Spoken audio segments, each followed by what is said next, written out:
Muy buenas tardes a todos. Hoy, sábado 21 de enero de 2023, estamos realizando el 80º Conversatorio Sabatino de Historia de la Academia de Historia del Valle del Cauca.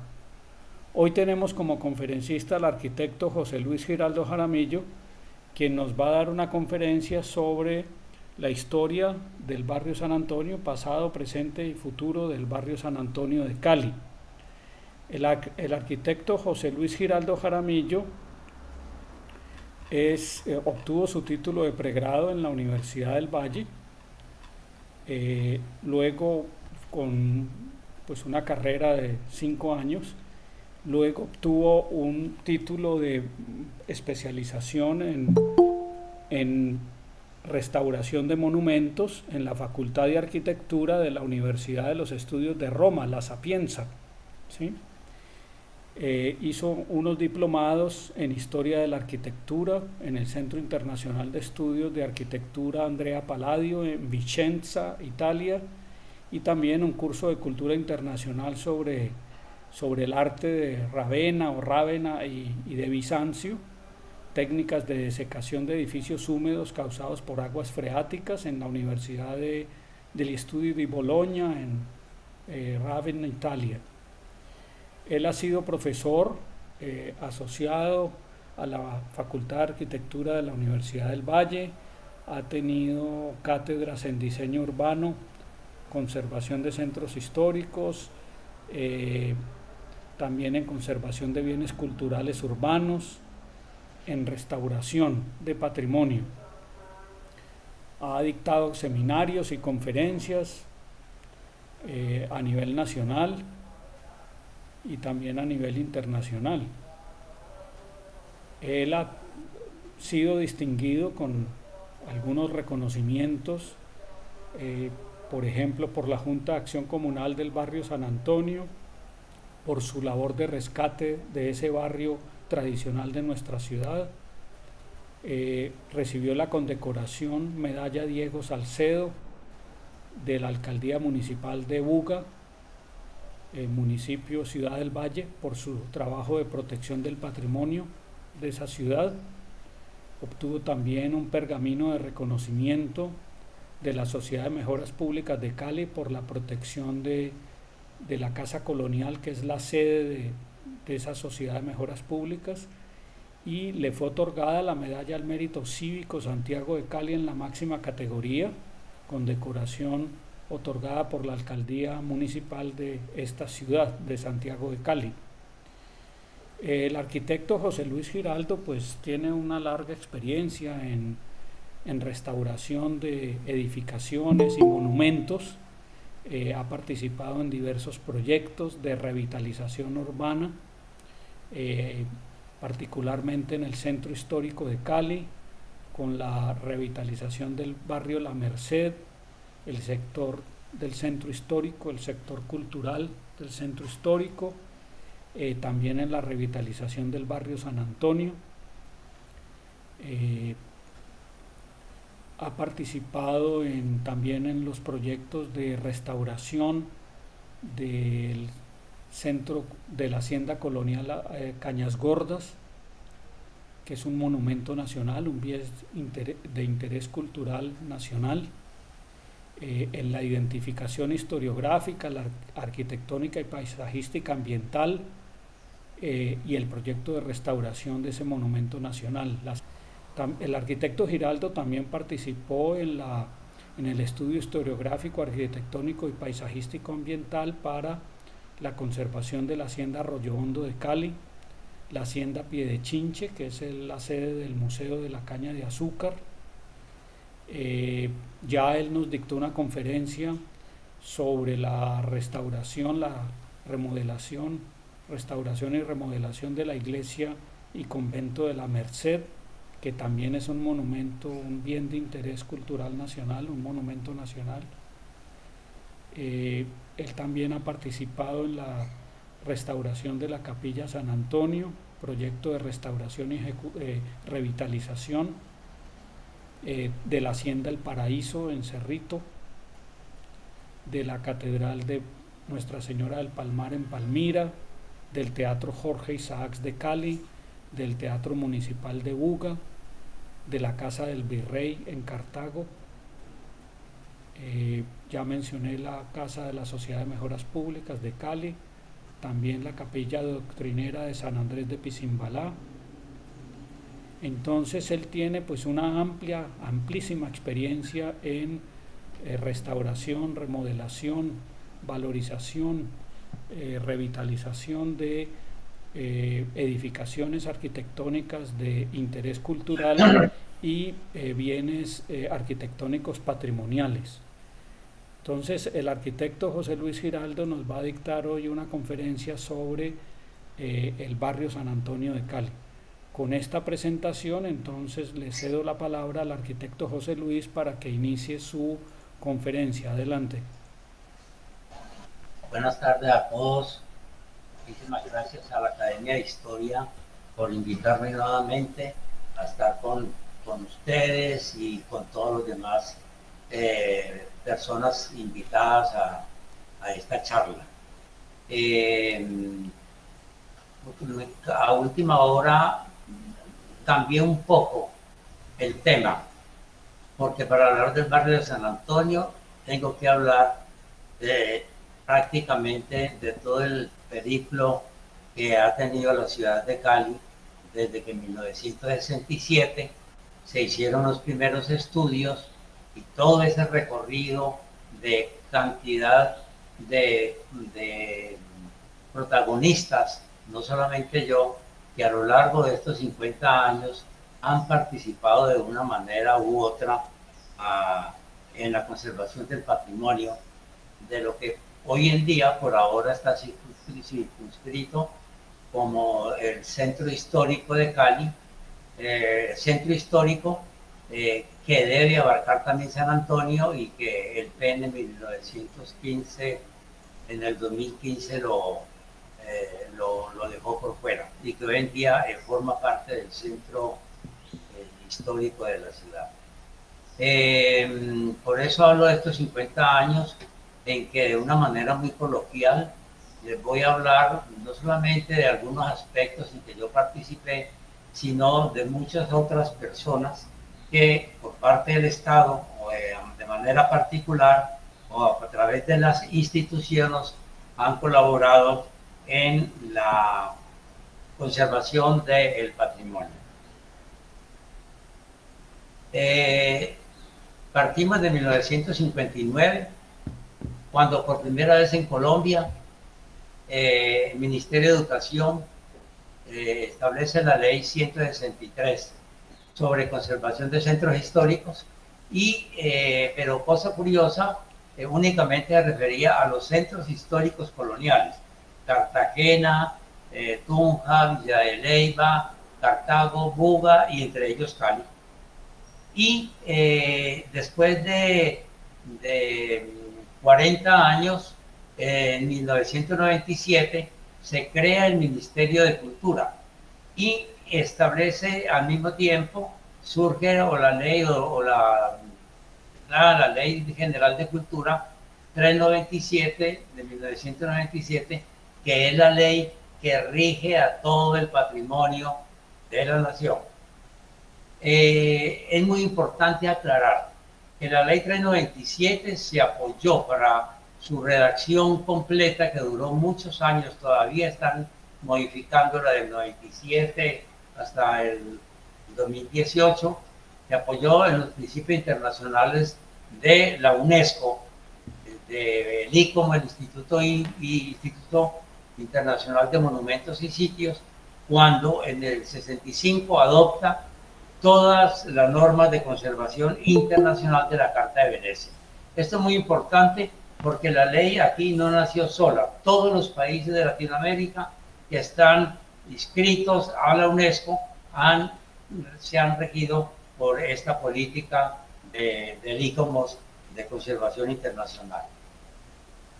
A mí me mueve mucho el estar con ustedes porque en este momento de las facilidades de comunicaciones, de la digitalidad, el objetivo de toda persona que esté metida en el campo del patrimonio está en la obligación de informar, de alertar y defender.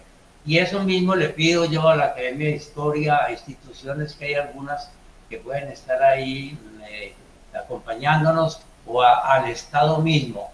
El objetivo es informar permanentemente sobre el patrimonio, alertar sobre peligros que ocurran y defender a través del Estado. Bueno, y trataré de hacer lo más rápido posible.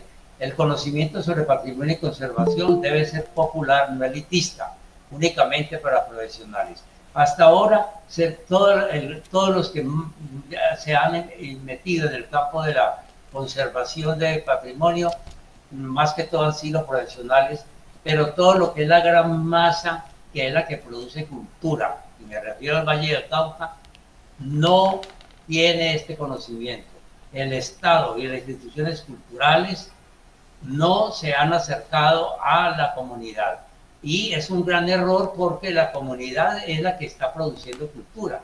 Lo que llamamos patrimonio es la herencia de todas estas poblaciones, de todos los colores, desde la colonia, que hoy en día nos han entregado la cultura que estamos viviendo y que en este momento no se les ha dado la suficiente instrucción. Los funcionarios públicos encuentran que es muy importante. Hay funcionarios públicos muy capacitados, pero cero de patrimonio, y están manejando patrimonio. Eso tiene que cambiar. El conocimiento es el nuevo poder de la democracia y no puede morir con los expertos. Por eso, como en Europa no hay que luchar por defender alguna obra, algún bien cultural, porque es que la misma comunidad permanentemente está inmersa y son gente de todos los estratos profesionales. Está inmersa en que aman su patrimonio. Aquí nos falta muchísimos siglos para llegar al estado.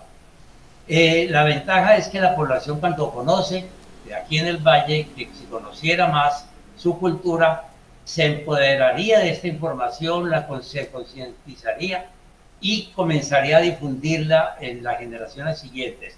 Un ejemplo muy rápido le doy: cuando recién se salvó la Merced, y di unas conferencias allá en la capilla, y se invitó a mucha gente de los barrios orientales, y bueno, pasó eso, y hace 3 años me invitaron de nuevo a hacer una conferencia, y cuando di la conferencia en el Museo Arqueológico, se levantó un señor ya, como de 45 años, y me dijo: yo quiero aclarar. Cuando yo era niño me trajeron acá y escuché estas conferencias, y ahora estoy aquí con mi hijo para que él conozca la importancia de la Merced. Eso es admirable. El conocimiento difundido a todos los niveles sociales es el fundamento de la conservación de la cultura, lo repito, y los medios digitales han puesto a nuestro servicio todos los medios de comunicación para difundir la cultura y popularizarla, porque solamente la comunidad es la que puede tener una sola voz de alerta y de defensa. Por parte mía, de lo que a mí corresponde, durante este tiempo he aplicado siempre el concepto de la restauración crítica integral, que es un criterio se utilizó en Cali por primera vez y en Colombia, y de que afortunadamente la mayoría en otras ciudades han tratado de repetirlas. Pero actualmente ya se ha llegado a la moda que aquí todo el mundo habla de restauración integral, pero realmente son casi que utilizan como palabras de cajón. La restauración crítica integral es por esto, porque tiene que haber un conocimiento histórico y técnico de todos los atributos de los bienes culturales, fuentes históricas, de archivo y de campo, investigación. Tiene que haber conocimiento humanístico, reconocimiento social de la cultura del grupo y del centro urbano a conservar. Y aquí entran los historiadores, los antropólogos, los sociólogos, los economistas.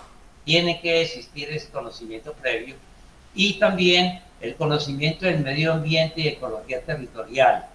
Entran todos los biólogos, los expertos en todo lo del medio ambiente, y por último el conocimiento científico, en que debe estar la ciencia a disposición de utilizar métodos y técnicas y materiales para que le ayuden a los tradicionales a conservar el patrimonio.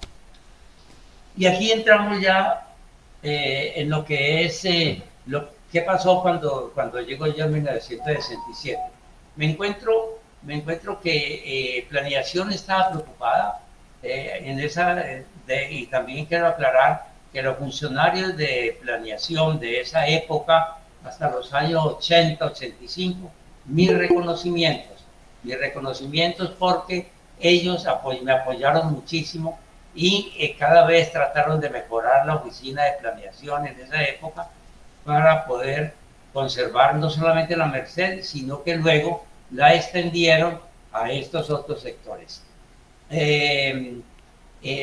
Sobre todo planeación decía, pero la ley 59 nos amarró, porque dicen, ¿cómo es posible de que Cali es un centro colonial y de colonial no tiene nada?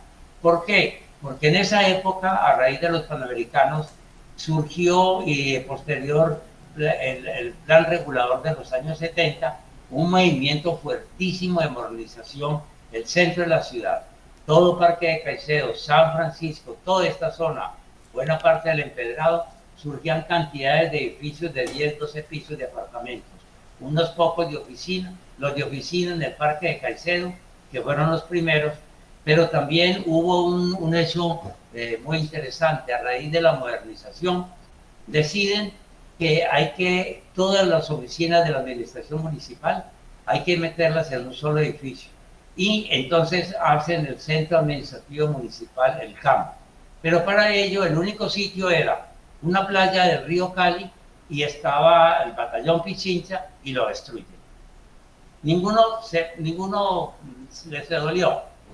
Pero paralelo a eso, la gobernación establece, tenemos que unir las dependencias y tumban la gobernación que era maravillosa, de ecléctica, abierto. Yo nunca utilizo la palabra republicana, que es un error.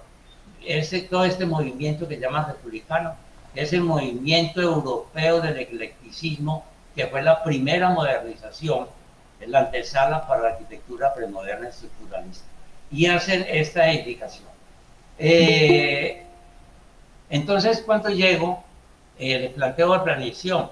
No, es que en realidad vamos a conservar no lo colonial, lo poco que pueda quedar, pero hay que entender que la cultura es todo un conjunto de producción de la comunidad, y aquí deben quedar incluidos edificios de todas las épocas, colonial, tradición colonial, neoclásico, ecléctico, el Art Deco, que fue importante y que es desconocido, un poco de Art Nouveau, y aún la arquitectura moderna estructuralista. Es interesante aquí, mira de la colonia, lo que era el pueblito, y aquí se ve el barrio, la Capilla de San Antonio. Y para corroborar lo de la modernización, en esa época de la década de los 70, este fue el primer anillo vial que se hizo, y aquí, en este sector de acá, este sector aquí pequeñito, fue lo que yo encontré que era el único 9 manzanas que, estando casi destruidas, se podían salvar. Entonces, respetando un poco la ley 159, pero porque están los últimos testimonios de arquitectura colonial y tradición colonial. Todo esto demás era lleno ya de edificios, y buena parte de la arquitectura tradicional estaba ya destruida. Comencé entonces planeación de buena voluntad, pero no creía realmente en que esto tenía valor, pero aceptó y me colaboró en los levantamientos arqueológicos para detectar qué valor tenía esta zona de la Merced. Quiero aclarar, comienzo por acá, pero remato de nuevo con la Merced y San Antonio. ¿Por qué? Porque quiero hacer un énfasis especial sobre la calle Quinta. Hay una cosa curiosa después de 50 años.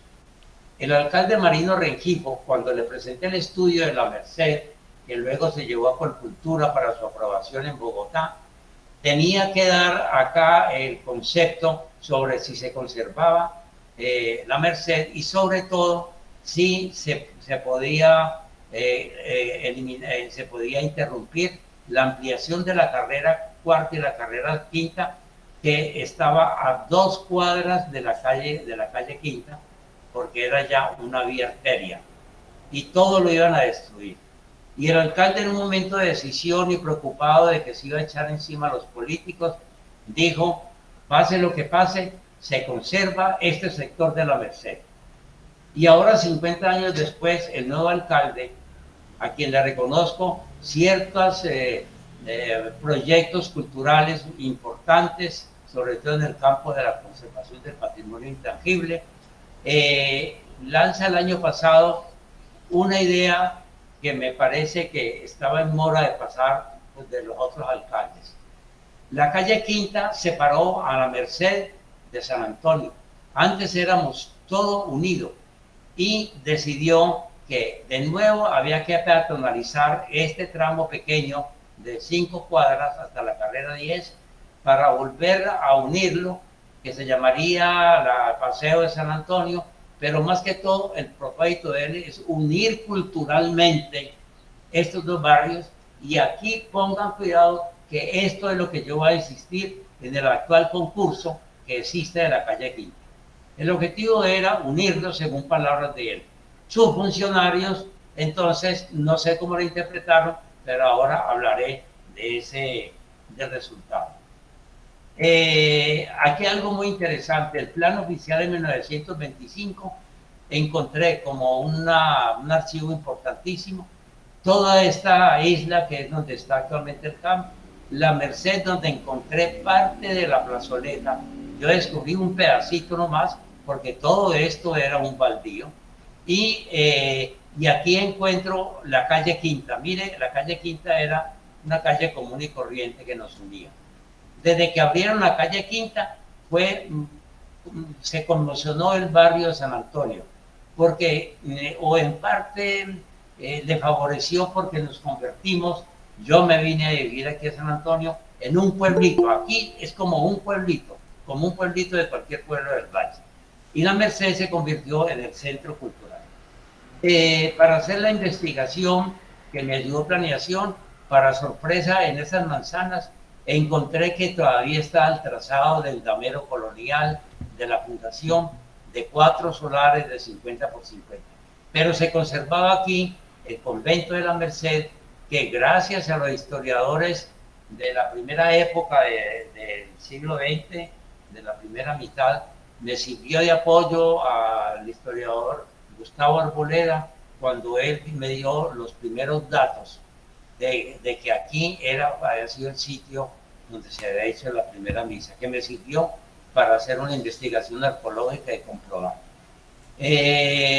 Aquí ya en el siglo XX, de esto de acá, se pasó aquí a esta cantidad de divisiones que hubo, y la Merced ocupó toda la manzana ya. O sea, fue invadiendo poco a poco. Aquí en el siglo XIX, mira la división que había, y acá en el siglo XX, principios, esta era la división, y aquí ya, como le digo, la división mayor. ¿Por qué se conservó la Merced? En primer lugar, porque estaba el convento, estaba la iglesia y la Virgen de los Remedios, patrona de Cali. Pero en segundo lugar, porque acá, y esto fue como un baluarte, porque en 1918 al 23 hacen el primer edificio moderno, le llamaban, que forma un edificio ecléctico renacentista, y hacen la primera gobernación de acá del Valle, para el departamento, ya para la ciudad declarado departamento. Estos dos puntales ayudaron enormemente a que se conservara el resto de un mundo de casas de tradición colonial, de grandes patios, que en este momento estaban convertidas en colegios. Todas las familias terratenientes se habían ido a vivir a Centenario, a Granada, a Versalles. No quedaba nada. Hasta la curia episcopal se había ido para el Parque de Caicedo, que era el centro moderno, y lo demás eran puros colegios. Eso facilitó el que se pudiera fortalecer después como centro cultural. Pero mire el estado en que se encontraba cuando hice el estudio, casas que las quemaban para poder edificios. Aquí ya hay un edificio de apartamentos a una cuadra del municipal. Miren edificios renacentistas eclécticos y otros muy coloniales. Este de acá, Sociedad de Mejoras Públicas, la había comprado en el 60 en buena hora. Y todas estas, como le decía, habían sido convertidos en colegios. También sobre la carrera quinta, edificios de 1920, 1930, que era el cambio tímido entre lo colonial y lo neoclásico moderno. Y estas edificaciones, todas sencillas, son la entrada al movimiento Art Deco y al movimiento moderno estructuralista. Este de acá, en el movimiento de Art Deco, casas coloniales que las recubrían de granito porque era una arquitectura de decoración de fachada. Cuando entro a hacer la propuesta, entonces retomo una parte de esta plazoleta, no fue posible más, y ya Diego Salcedo, gracias a un gran restaurador, así no haya sido doctorado, pero tenía un gran sentido de conservación del patrimonio, había ya salvado, había liberado parte de la torre. Y esta fue la maqueta que se hizo para conservar. ¿Por qué razón? Porque se encontró la entrada principal, que voy a explicar acá, de la capilla de la Merced. Pero hay algo, en la investigación arqueológica que encontré, mire, el convento de la Merced pequeñito en la fundación era este. Y aquí todo esto que lo invadió en la manzana, todo está en terreno baldío. Era el altozano de que encontró Arboleda en sus investigaciones históricas. Y este era el límite de la ciudad. Y San Antonio era ejido. Por eso la construcción de San Antonio son casitas pequeñas, a pesar de que este ejido fue invadido por asentados, por Isabel, la hacienda de Isabel Pérez, Garcés, el que donó la capilla, Garcés Aguilar, etcétera, pero ellos después retomaron y por eso es el gran valor que tiene de casitas populares. Apoyándome en esto, encuentro tratando de hacer una reconstrucción ideal, se llama ideal, de cómo era el terreno del Altozano. Todo esto era de indígenas y acá fueron desplazados. Convento mercedario. Este era el camino real, de acá que iba hacia las minas del Pacífico, donde se llevaban a las recuas de africanos, para no decirles negros, esclavos, a trabajar a las minas. Y aquí el levantamiento que se hizo, y esto estaba cerrado ya con apartamentos, con casa colonial, pero estaba alquilado apartamentos. Libero esto y hago una investigación en esta parte donde encuentro construcciones del periodo de la conquista. Aquí se encuentra ya la parte antes de hacer retirar, liberar esta era una casa que tenía apartamentos y la entrada al convento. Y estas eran las casas que se eliminaron porque ha habido muchas protestas, no que todo aquí en Cali, de que por qué se eliminaron, que eso era parte del convento. Era parte, el sentido cronológicamente y el tipo de construcción, pero ya eran apartamentos y además todo este terreno lo fueron invadiendo los mercedarios totalmente hasta llegar a lo que es hoy en día, que las monjas hoy en día, las agustinas, ya las conservan muy bien. Pero aquí hay algo importante y quiero de nuevo decirles, la investigación arqueológica arrojó unos cimientos que no se saben qué son y un atrio diminuto que acá en esta parte se demuestra que quizá fue de la primera o de las primeritas capillas pequeñitas doctrineras. ¿Por qué pequeñitas? Porque solamente los fundadores los españoles puros entraban a la capillita. Y aquí el resto en esta explanada era que se hacían todos los indígenas obligados a aprender la religión. Entonces yo dejo esto respetando la historicidad histórica y trato de recuperar un pedacito del Altozano. Aquí muestro ya rápidamente, encuentro la entrada del convento antiguo. De todo esto de construcciones de un colegio, comienzo a encontrar huellas arqueológicas, vestigios de construcciones antiguas, y aparece entonces, además de esto, esta parte de acá, de la entrada principal, y encuentro un pedazo, el pedacito original del atrio, que hoy en día es una vergüenza, porque esto es que han hecho de esa, miren la ignorancia en restaurar. Hoy en día esto es lo que han hecho de este atrio. Debido a esto, la alcaldía, planeación, toma oficialmente este como el primer sitio, y en el 86, 10 años después, este histórico lugar se cumplió la ceremonia religiosa de la Fundación de Santiago de Cali, 25 de julio del 36, y es un homenaje de la municipalidad al fundador, capitán y adelantado, Sebastián de Belalcázar, 450 años de la epopeya. Vicente Borrero Restrepo, alcalde. Para mí es muy importante porque ya seguro la tradición a través de siglos hablaban de que ese sitio era el sitio fundacional donde se dijo la primera misa. Obviamente, trazado a la Plaza Mayor, la hicieron más abajo. Y hoy en día ya es un hecho que en esta plaza que se salvó, que no pretende que sea una reconstrucción del Altozano, sino entregarle a la comunidad, a todo el pueblo de Cali, que venga acá, que venga siempre a disfrutar como lo hacen permanentemente. Todas las semanas vienen filas de niños a entrar a los museos. Y aquí todos los años se hace la ceremonia del aniversario de la fundación. Así ha quedado ya después de la recuperación urbana.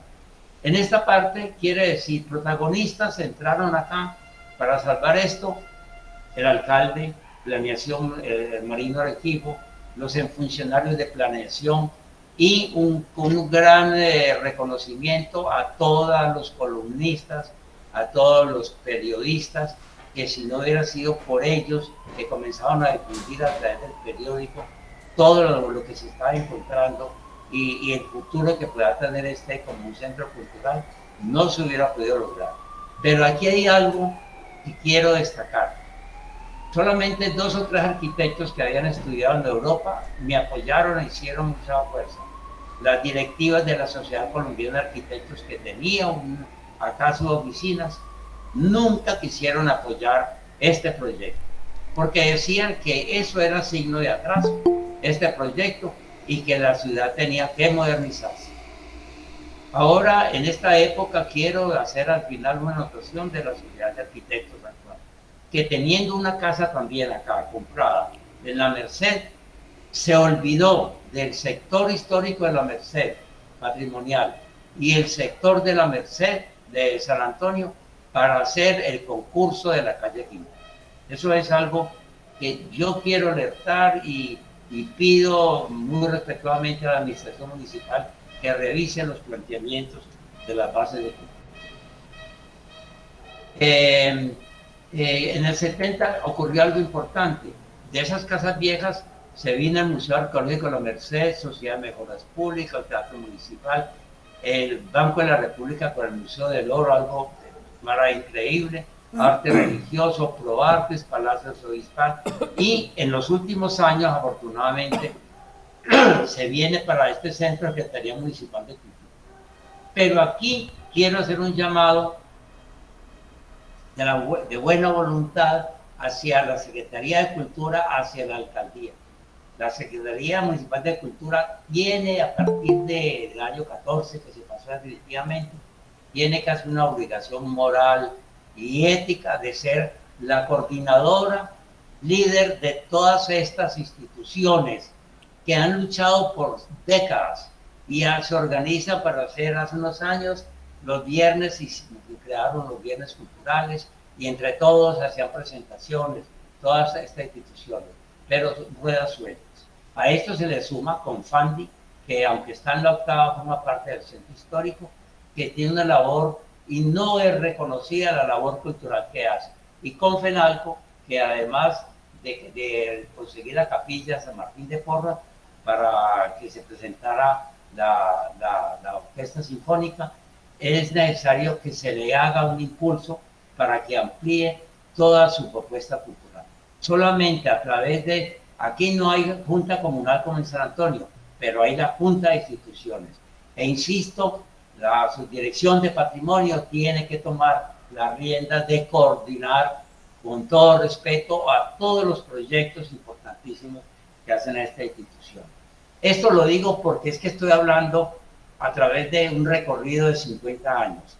Y de lo que era antes, hoy en día se conserva la base, pero tienden todas, deben modernizarse y prestar mayor servicio. Luego vamos a pasar al Parque de Caicedo. En el siglo XVIII siempre hablaba de la plaza, era la plaza, y había una tradición, el paseo más importante de ir de la plaza, que era la plaza donde se hacía toda clase de eventos, ya ustedes saben, el mercado, corrida de toros, feria, todos los eventos, estaban las instituciones, las edificaciones más importantes, y decían, vamos a la colina, se iban recorriendo las 7 cuadras, según en esa época consideraban que era sumamente lejos, y se recostaban en la loma a ver el valle. Eso era el paseo de los caleños.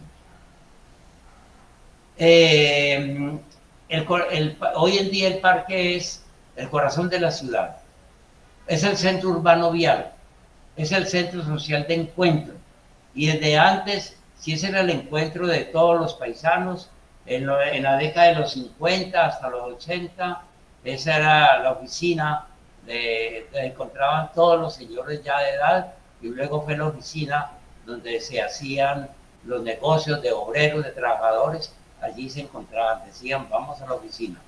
Y luego vienen todos los escribanos de las notarías, del Palacio de Justicia, los centros administrativos municipal y departamental que estaban allí, así se abrieron al poco tiempo. El bancario era el centro financiero, religioso con la catedral, y el comercial, que tiene hoy en día un área muy extensa. Entonces yo, con este estado de cosas, yo dije, pero no entiendo, esto es un desbarajuste. Comencé a analizar y cómo era el comportamiento de estas zonas, y efectivamente encontré que existía ya un centro con carácter propio del CAM municipal, un centro financiero como el que acabo de decirles, un centro departamental. Entonces fue la oportunidad para proponer este centro cultural, que quedaran los 4 centros que compondrían el centro histórico llamado de la ciudad. Para hacer esto, hoy en día ya es muy fácil, porque en esa época le tocaba a uno hacer un poquito de sociólogo, antropólogo, historiador, era para hacer el estudio de crítico integral, tienen que trabajar historiadores, arqueólogos, antropólogos, arquitectos restauradores, iconógrafos, sociólogos, ingenieros, químicos, artistas plásticos, urbanistas, conservacionistas y ambientalistas. Esto es para entender lo que significa una conservación crítica integral. Entonces, de la Plaza Mayor, después se convirtió en el siglo XIX Plaza de la Constitución, y cuando se vuelve capital del departamento, por todo este trabajo que hicieron los historiadores, exaltando a los héroes, utilizan toda una influencia de los parques franceses y convierten la plaza en el Parque de Caicedo. Y esta era la época, este era el estado sumamente amable de todas las señoras, de bien, pueblo no venía acá, y aquí en el centro ponían como con un criterio político en toda la mitad al héroe, al mártir, y quien pasara por allí Es una forma de educar un poco forzada, porque todo el que pasara, y hoy en día el que pasa por aquí, por fuerza, tiene que encontrarse con Caicedo y Cuervo. Y tiene que, si no lo mira, tiene que dar la vuelta, pero tiene que rendirle reverencia. Paralelo a eso, en 1924-27, con ese afán de modernidad, tumban la primera casa colonial y hacen el edificio Tero. Es un edificio que lo hace el mismo director, el mismo que construyó Borrero y Ospina, Rafael Borrero y Santiago Ospina, que hicieron el Teatro Municipal. Fue la firma más importante porque evolucionó en 30 años de hacer una arquitectura ecléctica sumamente clásica europea a hacer arquitectura moderna. Y le tocó en suerte porque eran los únicos. De allí ellos pasaron e hicieron el teatro, el edificio Otero. El edificio Otero, que es uno de los mejores ejemplos de arquitectura un poco barroca. Y paralelo a eso, de influencia francesa, hacen el Palacio Nacional. Pero aquí hay algo más importante, el Palacio Nacional con toda esa influencia europea, y Borrero, mire cómo cambia la arquitectura y ya es un tipo clásico, imitando un poquito, más o menos como en la torre, como un poquito como San Pedro, estos ya son más modernos, pero era una ecléctico, una mezcla de estilos. Y hay algo importante. Este de acá, bueno, de esto quiero destacar esta parte del edificio Otero. ¿Por qué pasa la influencia de la Merced de conservación, este sector, esta célula cultural de la Merced? ¿Por qué pasa al Parque de Caicedo? La Planeación había actuado muy bien porque había establecido una norma de hacer edificios modernos a la misma altura, 8 a 10 pisos, a la misma altura. ¿Por qué? Porque ya estaba la base del Palacio Episcopal, del Palacio de Justicia y el edificio Otero. No querían que esta arquitectura moderna, llegara a avasallar a los otros. Entonces, hasta ahí había llegado la protección, pero no tenían pensado cómo proteger el parque, porque no existía conciencia ni conocimiento. En el 69 coincide que se crea el Instituto Nacional de Cultura, Colcultura. Hizo una gran labor, pero no alcanzaba a llegar su influencia. Además, no tenían leyes que los guiaran para proteger estas ciudades que andaban en gran transformación. Entonces, aquí lo que quiero plantear es esto. Por suerte me tocó estudiar el Parque de Caicedo, porque un arquitecto modernista propuso, ya estaba para de Borrero, tumbar el edificio Otero. Y se diseñó una torre como de 15 pisos de cristal, por la influencia de la arquitectura norteamericana, un poco de mi Van der Rohe. Fue terrible, entonces me tocó, fue una cosa pues de sorpresa, entonces hacer un estudio del Parque de Caicedo, del valor que tenían todas estas edificaciones y presentarlo, lo presenté a Colcultura con Gloria Sea. Se hizo una presentación en defensa del parque y de todas las edificaciones y fue aprobado y fue rechazado el proyecto. Afortunadamente, si no tuviéramos acá, entonces se creó una norma que, si bien no fue una norma de protección tan estricta como la Merced, se creó una norma, y eso es que hoy en día todas estas edificaciones se declararon bien de interés cultural. Está el edificio Lloreda, por ejemplo, que es una labor de restauración interna admirable, conservando algunos elementos decorativos, y la fachada ha conservado, igual el Banco de Bogotá, el Banco de los Seguros.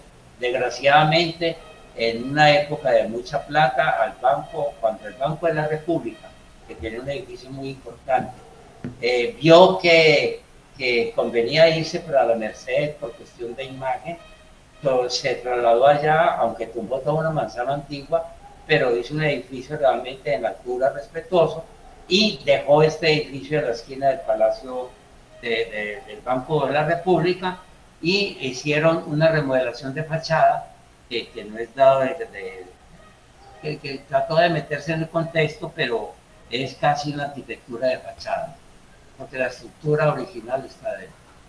Y esto es hoy en día. No saben qué hacer hoy en día, cómo revitalizar esto. Porque creen que solamente los arquitectos moviendo bancas y sembrando prado es lo único. Para poder salvar esto, porque el problema es más social, ustedes saben cuál es el problema que existe aquí, deben trabajar permanentemente de forma educativa, sociólogos, antropólogos, educadores, y conseguirles formas de trabajo a toda esta gente que sobrevive las 24 horas en este parque. Este es el estado que se encuentra acá y este es el palacio ahí que logramos salvarlo. Ya hablé sobre esto, mire, la uniformidad es algo admirable, que juegan quienes en alguna época decidieron que las palmas reales se sembraran, hacen un juego perfecto. En el año 86 trataron de reforestar esto y sembraron una serie de palmas que no son palmas reales, miren qué absurdo. Entonces estas palmas contrastan con las verdaderamente que estas son las reales de casi de cuando se creó el Parque de Caicedo. Miren ejemplos que nadie conoce. El Art Deco en una manera maravillosa de una forja que no hoy en día desconocida del Banco de la República. Este es el Banco de la República, algo de influencia de la tradición ecléctica, y aquí viene el modernismo.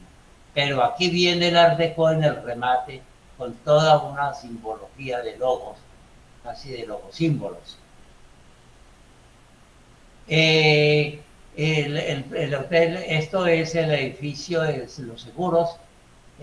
Mire la cúpula del edificio Otero, la riqueza de la que iban a tumbar, o este tímpano un poco a lo griego que le mezclaban, esto lo hizo Rafael Correro, con guirnaldas napoleónicas, o este de acá, una ménsula con leones y todo eso.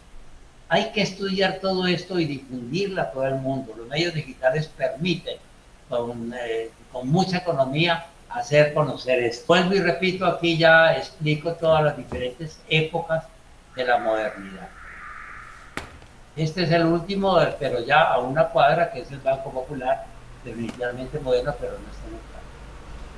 Este de acá, que es importante, está entre de los primeros modernos, posteriormente es esto, y luego viene el de seguros, que hoy en día es un gran logro para revitalizar el Parque de Caicedo, es la Facultad de Derecho de la Universidad del Valle. Es admirable que hubieran destinado este edificio por extinción de dominio a la Facultad de Derecho. Dejó en el año 86 hubo un periodo curioso. Bueno, ya entonces la Merced influyó en el Parque de Caicedo y ya fue declarado también patrimonio, todavía lo es. Pero en el 86, con motivo de la celebración de 450 años de la fundación de la ciudad, entonces al Parque de Caicedo le llenan de otro tipo de palmas por desconocimiento, porque no hay biólogos ni botánicos que hubieran orientado en eso, y gente de muy buena voluntad ilustrados, qué sé yo, de la academia, de la universidad, se les ocurrió y anunció en la prensa. Cali se llenó de color, sé los términos en la revista Vivir. Y dijeron, no, el teatro Jorge Isaac, que ya estaba salvado, vamos a pintarlo, que se ve bonito.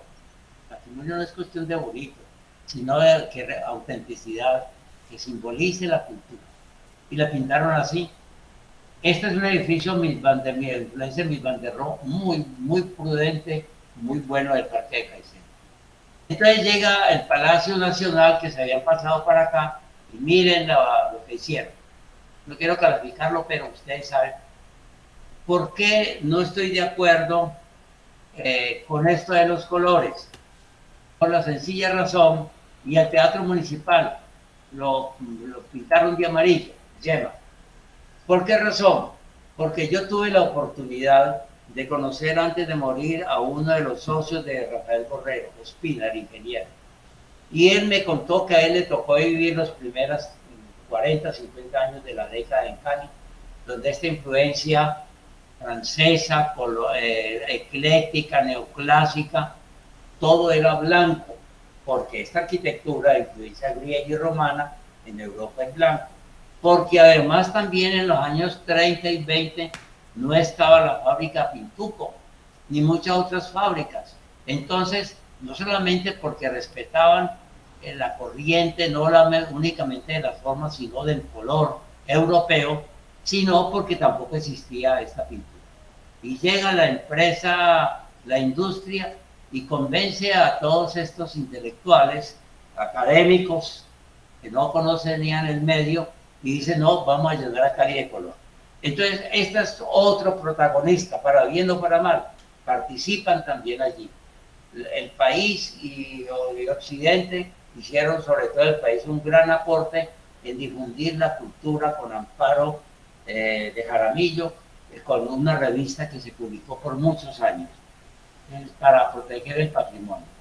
Miren, más detalles muy importantes, ya el neoclásico se vuelve Art Deco.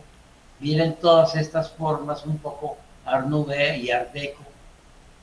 De aquí a la arquitectura, a las puertas de Miguel Ángel, convertidas en de una modernidad.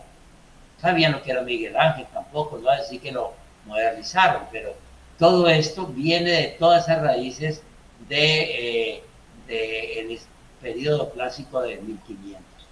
Y miren esta riqueza de ahí de la carrera 12, que yo creo que casi un poco lo han mirado. Pero aquí hay algo más importante. La modernidad completa, el Art Deco concreto, geométrico, y miren esta influencia un poco de Nueva York, del Art Deco que combina con el Art Nouveau, de esa forma tan geométrica y elegante de describir una planta. Bueno, este es el que yo hablo, que quería mostrar. Se salvó este edificio si no estuviera una torre de cristal. Y ya entonces, la planeación fue un protagonista porque tuvo la valentía de proteger este parque. Pero la influencia que ya con Vicente Borrero dice, no, entonces quiere decir que el centro histórico se está ampliando, llegó al centro. Entonces encuentran que el Teatro Municipal, el Teatro Oizac, estaba en un estado de degradación, de cine rojo y locales comerciales. Entonces decide el municipio, vamos a comprarlo, y adquiere el Teatro Jorge Isaacs. Pero no sabía qué valor tenía. Entonces, por suerte me tocó hacer el estudio y encuentro nada menos que fue diseñado por Gaetano Liñarolo, ingeniero arquitecto que vino con un hermano a Cali, al Ecuador, y vivió muchos años hasta que regresó de nuevo a Roma. Pero lo interesante es que ¿quién construyó el teatro? Harold Bomer. ¿Por qué? Porque Harold Bomer, un alemán romántico, le tenía gran referencia a Jorge Isaacs con su novela María. Hizo este edificio de un gran romanticismo en honor a Jorge Isaacs. Hice el estudio y mire lo que escribió Hermann Bomer, interpretando el sentimiento de la ciudad, dedica este recuerdo de sus actividades a la memoria del inmortal Isaacs, ilustre hijo de Cali, gloria de la letra hispanoamericana, 1931. Es un aporte de un extranjero que se volvió caleño y llama a Gaetano Liñarolo. Pero ¿quién es Gaetano Liñarolo? Aquí ya lo leí. Estaban celebrando, ¿por qué? Porque en la década del 30 al 40 estaban felices porque Cali se había modernizado. Y habían sacado este afiche, el Cali moderno, y ven la cantidad de arquitectura, de todas neoclásicas, de todas, algunas medio, todas son de la época de neoclásica, de 1900 a 1940. Y eso era arquitectura moderna, en esa época. Aquí hay algo muy importante. Cuando hago el estudio de Arthur Isaacs, cuando encuentro que este ingeniero Liñarolo lo había diseñado y construido, intrigado por el tipo de arquitectura,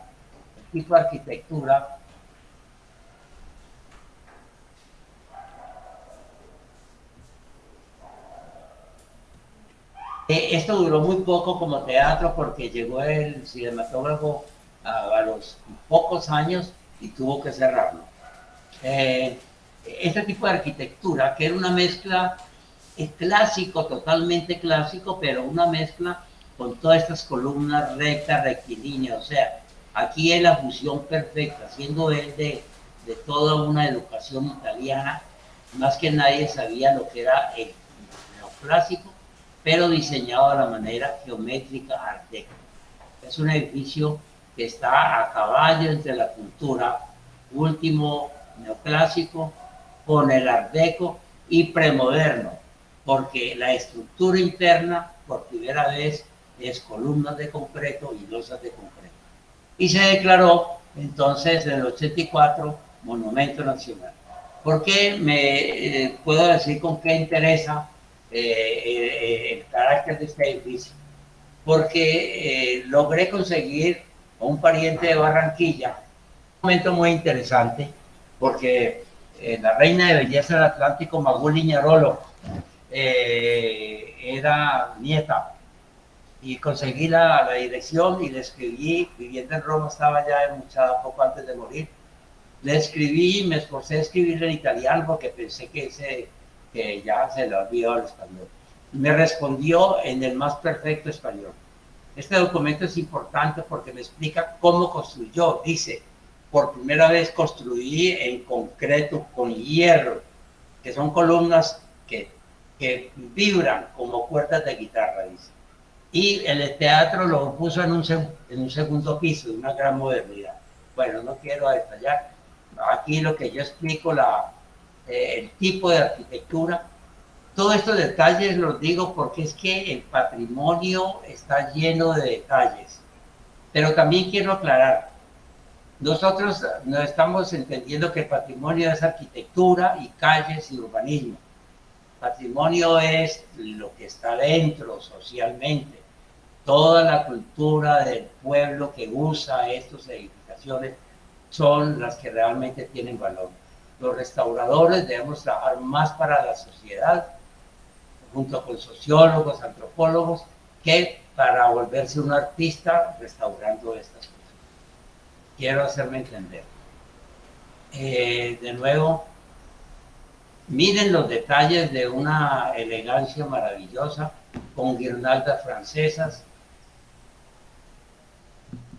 Este chaflán son guirnaldas como parecía como si fueran templos griegos. Y aquí, en el centro de la composición, está el camafeo de Jorge Isaacs, y aquí está el escudo de Colombia.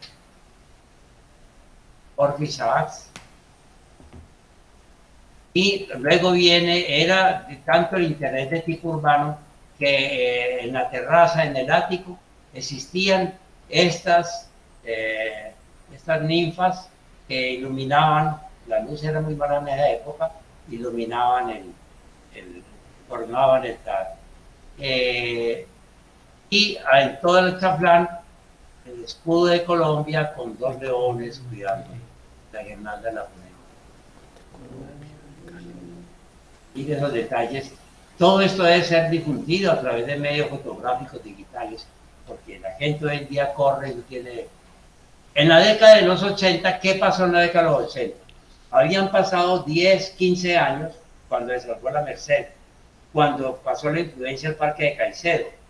Pero llegó y los funcionarios de planeación eran muy conscientes de lo que estaban protegiendo.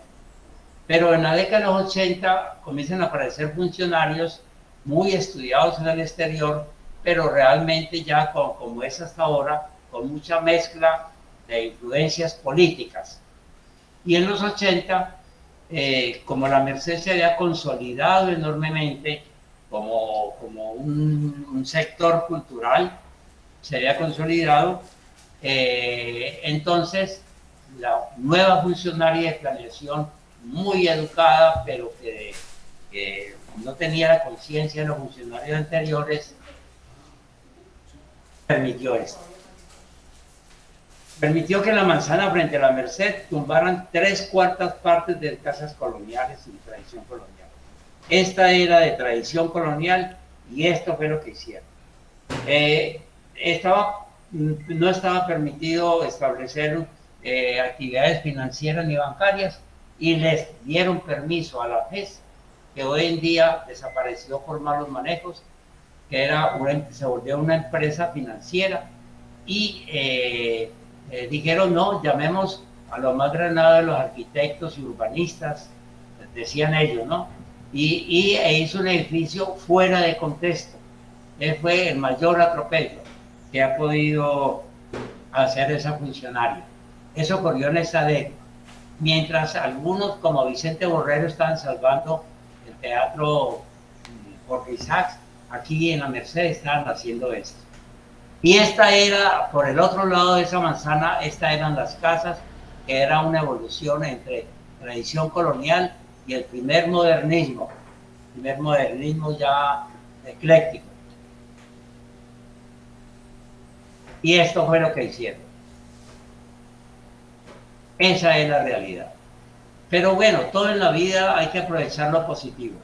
Afortunadamente la alcaldía en los años 94, 97 compró a la FES Quebrada, compró todo este 3/4 de manzana.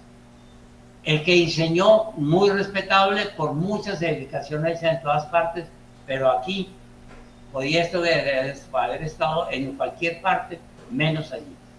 Pero hay que aceptarlo, y las nuevas generaciones ya están familiarizadas.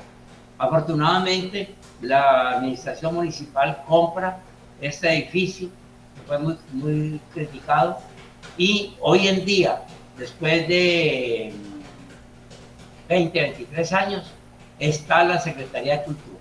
Y en buena hora, las administraciones anteriores pasaron la Secretaría de Cultura Municipal en este edificio.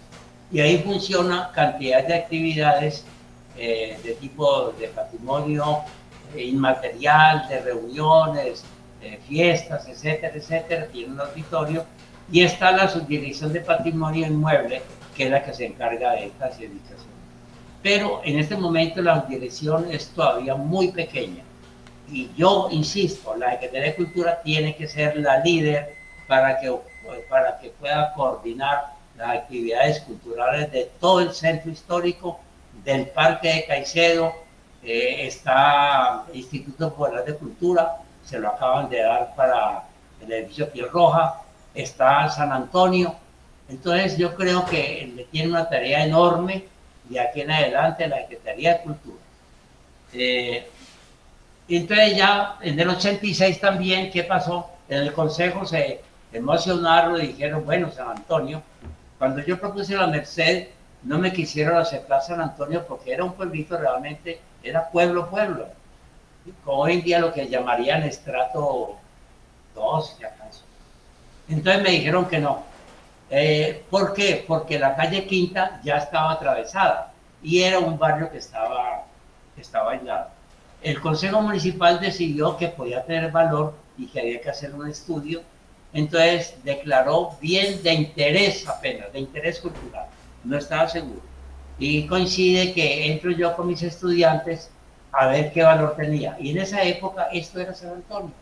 Mire la vista bellísima donde en el siglo XVIII venían por acá a ver el paisaje, claro, sin los edificios, y estas eran las casitas que tenía. casas todavía de bareque, y esta era una casa antiquísima, todas campesinas. Aquí, esto era el barrio de Lata, donde estaban todos los nariñeses que vendían carbón. Igual acá con esta construcción. Y entra la diócesis, me encarga de restaurar. No, me tocó al obispo decirle, vea, yo le regalo el trabajo, pero déjeme demostrar cómo se hace una restauración crítica integral con la influencia italiana. Esto fue lo que logré salvar, restaurar y hacer toda una restauración. Y lo quiero decir, la Merced fue para el sector de la Merced lo que la Capilla de Antonio ha sido para el barrio. Gracias a ella se conservaron todas las manzanas alrededor del barrio San Antonio. Esta vez ya la restauración hecha con un gran rigor ortodoxo, técnico, con todas las técnicas italianas, cosas de este tipo, y actualmente se la conservan las monjas muy, muy bien. Estos son ejemplos de cómo se hacen todas estas técnicas que yo tomé, obviamente, de mis enseñanzas. Y en esa época, desafortunadamente no encontré. Recuerdo que alcancé a ver los domingos que venían de la San Francisco, venían por la carrera sexta, pero como la calle Quinta estaba interrumpida, daban la vuelta por el puente de la Cuarta y seguían con el Santísimo hasta subir a la Capilla de Antonio. Y esto, estudiantes, bandas de música, venían a darle vida a estas calles y a pintar, a hacer obras de arte, y la retreta, etc. Pero ¿qué ocurre? Fue la labor con mis estudiantes de pregrado en urbanismo, que hoy en día hay buenos arquitectos trabajando en patrimonio. Comenzamos a estudiar, a darles información a la gente, concientizarlos, y se fue llenando esto de un poco de color, un puesto más que todo de mantenimiento, pero mejorando, no de color, sino de mantenimiento. Y el club social eran las tiendas, ya están prácticamente desaparecidas. Mi primera casa de un arquitecto que aprendió por correspondencia con la Universidad de Argentina, todavía se conserva, maravilloso. Pueblo de Lata, es una aldea, una chocita, se conserva. Esta de acá, de bareque, se ha modernizado, pues se conserva el bareque. Y entro con este trabajo de mis estudiantes, y una de las alumnas entra por 18 años a hacer un trabajo social muy importante. Hoy en día, pasado todas estas décadas, mira ya cómo se ha revitalizado el criterio, la tradición de las macetas, ya se logra hacer una escultura. Hoy en día ha cambiado el concepto de la maceta, pero ya se vuelve casi una industria nacional para el 29 de junio. Pero ¿qué pasa en el 23? Por desidia o por desconocimiento de los funcionarios de planeación, viene esa lucha del comercio, de los poderes, que el capital vale más que la fuerza del Estado, y comienzan a ceder y a entregar usos indiscriminadamente. Y lo que antes era el objetivo turístico y habitacional, dado por los concejales, se transforma en un negocio. Muchos vecinos se resisten a abandonar. Muchos vendieron y todos son locales. Llegará el momento, si planeación, subdirección de patrimonio, la subdirección de ordenamiento territorial debe exigir con ética y apoyándose en la ley que deben parar los usos indiscriminados comerciales. Así haya mucha amistad, pero deben ser exigentes. Y estoy hablando con toda esta convicción, porque es que veo después de 50 años tanto esfuerzo y cómo es que todo es el negocio. Y mire hoy en día, ¿qué es? Casas, las anteriores que mostré, esto no es nada. Mire casas eclécticas Art Deco, mire esto, coloniales, estas de acá, donde estaban las casitas en Bareque, pero todos son negocios, y negocios, y negocios, y negocios. Negocios llenos de carros, la movilidad no funciona. Es como casi es un barrio arteria, por ahí pasan miles y miles de carros al día. Y esta es, no hablo yo, hablo de la comunidad de San Antonio. Funvesan, que es la Fundación de Vecinos de San Antonio. Mire que ellos dicen que la alcaldía ha incumplido todos los compromisos de realizar la concertación entre residentes, comerciantes, y la alcaldía de procura de una sana convivencia. Los vecinos exigen protección del barrio patrimonial, la construcción de la comunidad y la convivencia. Hay que fortalecer a la comunidad. El respeto a los andenes. Uno tiene que andar por la calle, yo que vivo acá, y se evita de que un carro lo atropelle. Los parqueaderos, los andenes son parqueaderos. El derecho al descanso. Muchas veces a las 11, 12 de la noche vienen ruidos. Una noche en vela por el ruido insoportable. Esto lo escriben los vecinos aquí en este documento. Y que los residentes no seamos desplazados del barrio. Entonces yo aprovecho la Academia de Historia y los funcionarios que están acá de la Secretaría de Cultura y muchos otros profesionales. Tenemos no quedarnos callados, tenemos que actuar, ya es el momento para que fortalezcamos a la comunidad de San Antonio, porque tiene todo el derecho a vivir como lo ordenaron los concejales en esa época. Al barrio de la Merced, porque hay que ayudar a estas instituciones que han luchado solas, y la Secretaría de Cultura tiene ahí un papel muy importante. ¿Esto por qué lo menciono?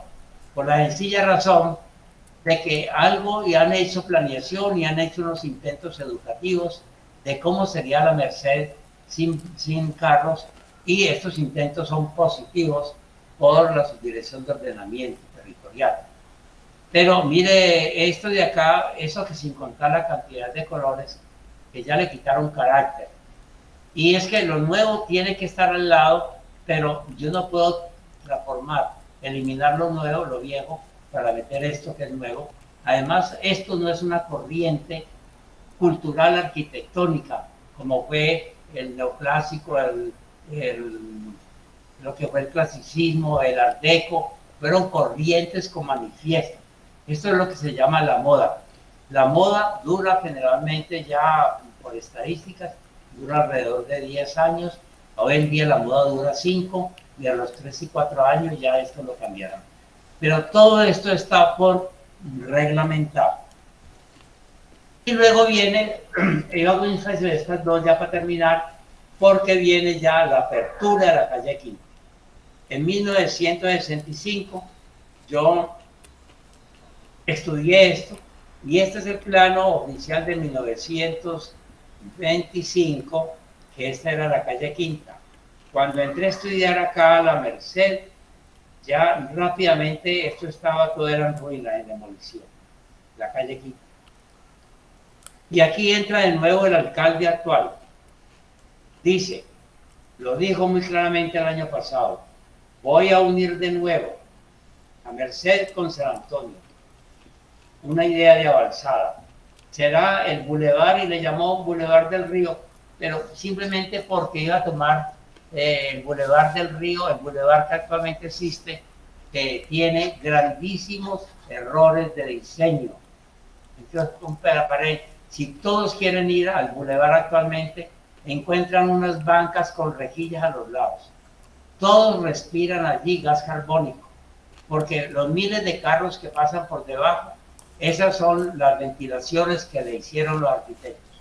Con las torres, además, que acabaron con la vista del paisaje.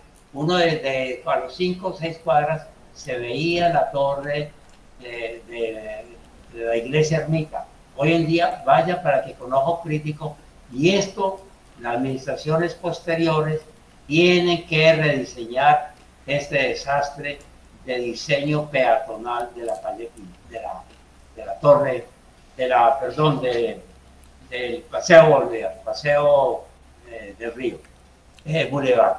Pero acá, el objetivo fue acá. Pero ¿qué ha pasado?